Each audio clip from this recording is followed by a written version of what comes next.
The H1B Guy here, and today, the H1B Guy news for the week ending July 30th, 2021.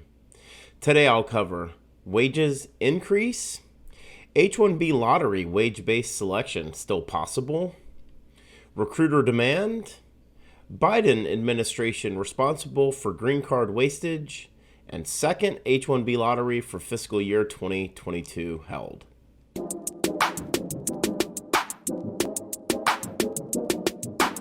But before we get started, I'd like to ask you, if you haven't already, to please subscribe to the H1B Guy channel here on YouTube and like this video so that I can continue to produce more content like this for you. I also wanted to mention the H1B Guy offers a variety of consulting services. I help businesses and individuals solve complex work authorization issues in the recruitment process while bringing awareness to employment-based immigration benefits. If I can help you, please reach out. I'd love to hear how. Today's news is brought to you by RecruiterNetworks.com, the smart solution for digital perm ads and local job postings since 2001. By Path to Canada, the ideal plan B for high-skilled immigrants currently located in the U.S. whose status may be uncertain. And by PERM-Ads.com, the industry leader in providing a seamless experience for employers and immigration attorneys navigating the complex PERM recruitment ad phase of the labor certification process. Now, the news. This was a very big news week, and here's what interested me most.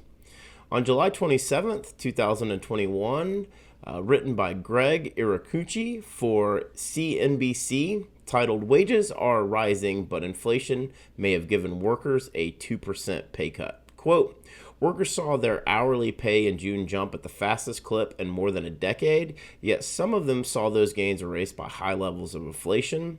Real wages, a measure of income after accounting for the cost of goods and services people buy, fell by almost 2% on average last month compared with 2020. Average hourly earnings rose 3.6% to $30.40 per hour in June compared with the same month in 2020. That's the biggest spike since January of 2009, according to the data compiled by the Economic Policy Institute. Meanwhile, the Consumer Price Index, a measure of inflation, jumped 5.4% over the same period, the most since August 2008. For those of you who have been following the H1B Guy for any amount of time, you know I cover employment indexes, wages, and talent acquisition and staffing. I find this average wage increase very interesting. As staffing issues across all industries continue, we're also seeing wages increasing, but they're not keeping up with inflation. However, I believe IT wages are an outlier and that current trends are showing IT wages increasing 15 to 20% of pre-COVID levels. On July 27, 2021, in an article that was written by Stuart Anderson for Forbes titled "Biden Administration Defends Trump H-1B Visa Rule," quote, July 23, 2021, the Biden administration filed a defendant's notice of motion and cross motion for summary judgment in Chamber of Commerce versus DHS. The litigation began in 2020, and the judge is the Honorable Jeffrey S. White. The administration defended the rule on three grounds. First, the Biden administration argued the rule was properly issued by a duly authorized official. Second, the Biden administration argument is that the rule comports with immigration law. And third, finally, in the course of rulemaking at issue here, DHS adequately responded to all significant comments. Mark my words, right here and right now, some form of wage-based selection is going to be implemented for the fiscal year 2023 H1B Lottery electronic selection. I've alluded to the Biden administration implementing a hybrid version of the H1B Lottery wage level selection process that was previously released by the Trump administration.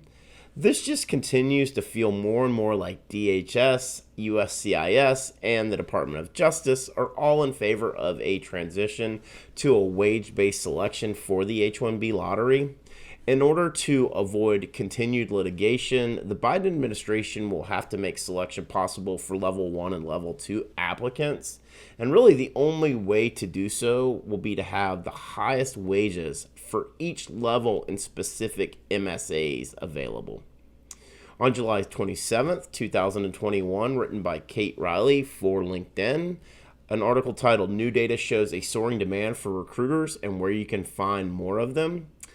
What I thought was most interesting from this article was, quote, Amy Schultz, the global head of talent acquisition for the Australian software maker Canva, wrote in a recent post, as of right now, there are 364,970 recruiter jobs advertised on LinkedIn worldwide. For comparison, there are 342,586 software engineer roles open on LinkedIn worldwide. For the first time in my 17-year staffing career, recruiters are in more demand than software engineers. Finally! But all jokes aside, I find this very interesting, and it goes to show how deep employers cut during the pandemic, and they are now scrambling to ramp up their talent acquisition efforts, and recruiters are the tip of the spear. On July 28th, 2021, David Beer wrote an op-ed for the Washington Post titled "The Biden Administration is Responsible for the Wastage of 100,000 Green Cards." Quote, a Biden administration official announced last week that the government has processed green card applications at such a slow pace that it will come at least 100,000 slots short of using up the annual limit. Without drastic revisions in the glacial processing times, President Biden will have presided over one of the largest cuts to legal immigration in U.S. history, and almost no one is talking about it. The Biden administration can change course, but at this stage, it would need to take extreme action to work through the backlog, such as issuing approvals en masse without any reviews or revoking later if an issue pops up. But by saying that it expects 100,000 green cards to go to waste, the administration is implying it would rather take the extreme step of violating the law that requires them to be issued. Unless there is a change of heart soon, Biden will assume responsibility for denying thousands of immigrants the path to citizenship that Congress promised them. As I tweeted a couple of days ago after reading this piece from my friend David Beer with the Cato Institute, just awesome stuff. The root causes of the backlog issue stems from quota caps on country of birth for employment-based preferences.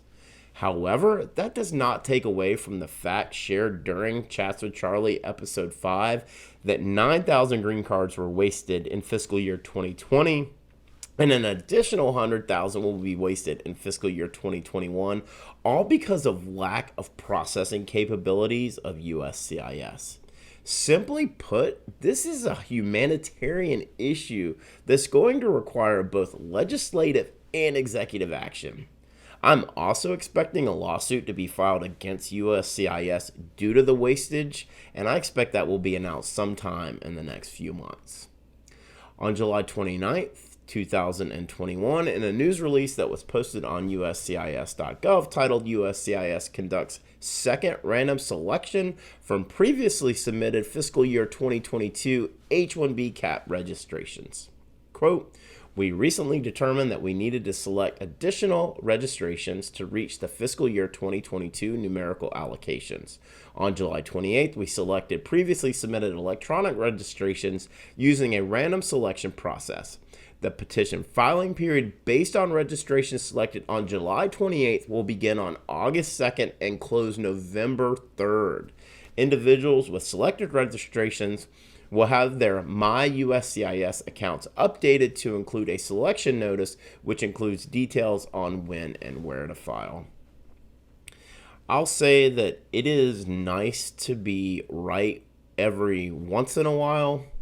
As most of you know, I went on record and said a second H1B lottery would be held sometime between July 26th and August 13th. I believe a second H1B lottery is now the new normal in the H1B lottery selection process, especially with the implementation of the electronic filing.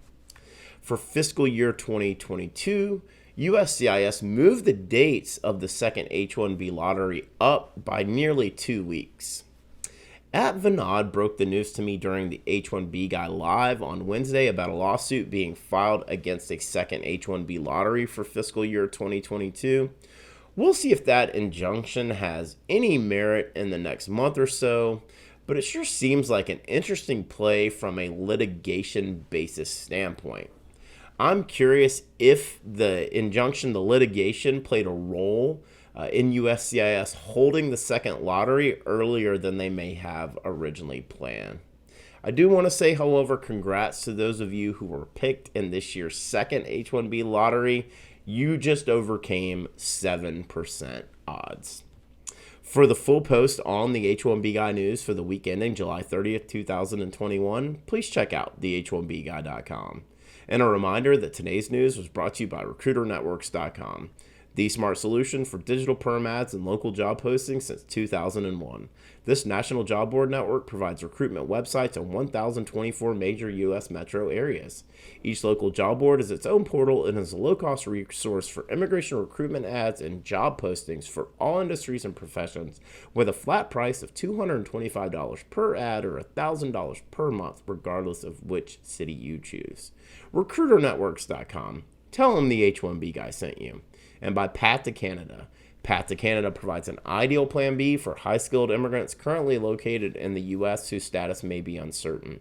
If you're facing an H-1B denial or OPT expiration, don't get caught off guard. Make sure you have a plan B, and Path to Canada is your answer. They will gladly help you navigate the process. And if you're interested in finding out more, please be sure to use the link in the video description below.